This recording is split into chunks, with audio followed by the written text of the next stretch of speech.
Community activist and an out-of-work construction worker has led to an online effort to find that man a job. He is homeless and sleeping on the street in downtown Las Vegas. I saw the Facebook post and wanted to know more. Usually during the day, while it's nice outside, we go sit on 3rd Street up there by the movie theater. We all have hit rough patches in life. This is home. Home is a sidewalk near the downtown transit center. Cardboard, lay our sleeping bags down, put our backpack against the fence. That's what we use for our pillows. Till morning. Terry Barton sums up the last 2 months on the street in one word. Miserable.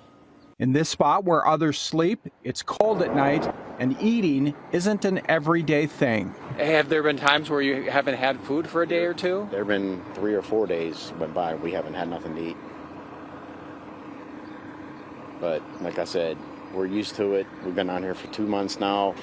It's like we cope with it. Barton was in Las Vegas a while back, left for Florida, got laid off during COVID, and was never called back to work in Florida. But then got a call back in Las Vegas with the promise of a job and a free place to stay. He scraped up a few bucks for a bus ticket, but then his hopes were dashed. 3 days later, I arrived on Greyhound, and I got here, and I called him, let him know I was here, and he told me, unfortunately, he had no work and no housing for me, and that's how I ended up on the street.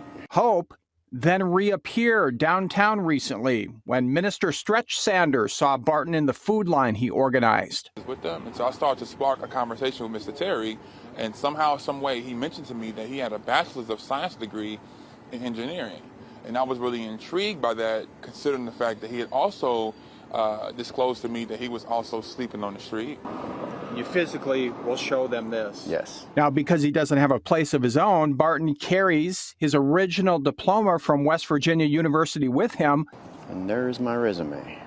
Along with resumes. Minister Stretch Sanders put the story on Facebook for all to see, hoping someone in the construction industry who needs help will offer Barton a little hope and give him a call. And, you know, this is something that we all should be doing. You know, how many times we walk past a human being, act like they're invisible? You know, just because you're on the street doesn't mean that you're a second-class citizen. It's good. It's like people like this don't come along all the time. It's like mainly everybody just walks by. Minister Stretch Sanders says he does have some leads on housing for Barton, but nothing solid yet on a job.